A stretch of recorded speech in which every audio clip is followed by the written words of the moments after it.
High, কেমন আছো তোমরা? আমরা গাইডলাইন একাডেমির অনলাইন ক্লাসে চলে আসলাম আবারও। আজকে আমরা কি পড়বো?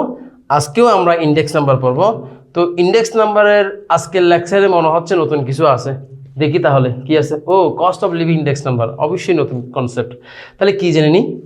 The index number which expresses the relative changes of the cost of living in different conditions is called cost of living index. আমি আবারও বলছি, the index number which expresses the relative changes of the cost of living in different conditions is called cost of living index.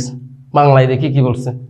বৃত্তি বছরের মতো চলতি বছরে একটি নির্দিষ্ট অর্থনৈতিক শ্রেণীর লোকদের জীবনযাত্রার মান একই রাখতে খরচে যে পরিবর্তন প্রয়োজন তা পরিমাপ করার সূচক সংখ্যাকে জীবনযাত্রার ব্যয় সূচক সংখ্যা বলে। তাহলে জীবনযাত্রার ব্যয় সূচক সংখ্যা অর্থাৎ কস্ট অফ লিভিং ইন্ডেক্স কতভাবে নির্ণয় করা যায় দেখি একটু। Methods for determining cost of living index. তাহলে এখানে মনে হয় দুইটা মেথড আছে। একটা মেথড হচ্ছে অ্যাগ্রিগেটিভ এক্সপেন্ডিচার মেথড, আরটা হচ্ছে ফ্যামিলি বাজেট মেথড। তাহলে অ্যাগ্রিগেটিভ এক্সপেন্ডিচার মেথডে একটাই সূত্র, কস্ট অফ লিভিং ইন্ডেক্স সমান summation of P1 Q0 divide by summation of P0 Q0 into 100। মনে হচ্ছে নতুন সূত্র? একদমই না। আমরা ওয়েটেড প্রাইস ইন্ডেক্সের একটা সূত্র শিখছিলাম, সেটা হচ্ছে লেসপিয়ার্স সূত্র ছিল summation of P1 Q0 divide by summation of P0 Q0 into 100। তাহলে এটাই হচ্ছে কস্ট অফ লিভিং ইন্ডেক্সের সূত্র। কোন মেথডে? অ্যাগ্রিগেটিভ এক্সপেন্ডিচার মেথডে। গেল। এরপর দেখা যাক ফ্যামিলি বাজেট মেথড। তাহলে ফ্যামিলি বাজেট মেথডে আমাদেরকে তিনটা সূত্র শিখতে হবে। ইন্ডেক্স এবং ওয়েট দেওয়া থাকলে, দুটি প্রাইজের বিপরীতে ওয়েট দেওয়া থাকলে, প্রশ্নে জিওমেট্রিক মিন উল্লেখ থাকবে। তাহলে ফ্যামিলি বাজেট মেথডে আমাদেরকে কয়টা সূত্র শিখতে হবে? তিনটে সূত্র। যদি প্রশ্নে ইন্ডেক্স এবং ওয়েট দেওয়া থাকে তাহলে সেই ক্ষেত্রে সূত্র আছে CLI equal summation IW divided by summation of W। আর দুইটি প্রাইজের বিপরীতে যদি ওয়েট দেওয়া থাকে তাহলে সেই ক্ষেত্রে CLI সূত্র আছে summation of PW divided by summation of W। তাহলে P বের করতে হবে কিভাবে? P1 by P0 into 100। R W এর মানটা প্রশ্নে দেওয়া থাকতে পারে, নাও থাকতে পারে। দেওয়া থাকলে তো আমরা লিখেই ফেলবো, আর না থাকলে কিভাবে? P0 Q0 গুণ করে দিব। এরপরে যদি প্রশ্নে জিওমেট্রিক মিন উল্লেখ থাকে, CLI সমান NT log summation of log IW divide by summation of W।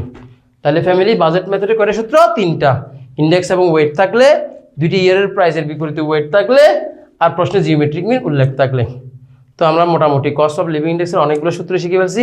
এখন দেখা যাক একটা problem number 1। Calculate the cost of living index number using the aggregative expenditure method. তাহলে আমাদেরকে কস্ট অফ লিভিং ইন্ডেক্স বের করতে বলছে কোন নিয়মে? অ্যাগ্রিগেটিভ এক্সপেন্ডিচার মেথডে। প্রশ্নে আছে কমোডিটি, কোয়ান্টিটি দেখা যাচ্ছে একটা, প্রাইস দেখা যাচ্ছে কয়টা? দুইটা। তাহলে 1998 সালের প্রাইস, 1988 সালের প্রাইস, আর এটা হচ্ছে 1988 সালের কোয়ান্টিটি। তাহলে 1998 সালের প্রাইস মানে P1, 1988 সালের প্রাইস মানে P0, আবার 1988 সালের কোয়ান্টিটি মানে Q0। তাহলে আমরা প্রবলেমটা দেখি, একটু সলিউশনটা একটু দেখি।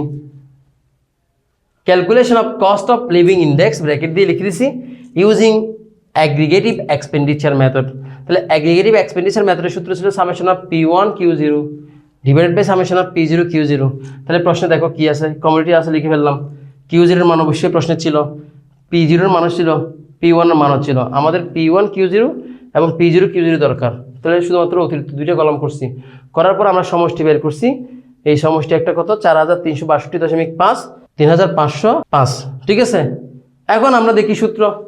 We know cost of living index CLI সমান summation of P1 Q0 divide by summation of P0 Q0 into 100। মান বসিয়ে দিলাম, ক্যালকুলেশন করলে আনসার আসবে কত? 124.47। দেখি আরও একটা প্রবলেম আমরা সলভ করবো। Problem number 2। Construct the cost of living index number by family budget method. আমাদেরকে ফ্যামিলি বাজেট মেথডে কি করতে বলছে? কস্ট অফ লিভিং ইন্ডেক্স বের করতে বলছে। তাহলে ফ্যামিলি বাজেট মেথডে আমাদের জন্য তিনটে সূত্র ছিল। ঠিক আছে, দেখি ইনফরমেশন দেখলে বোঝা যাবে।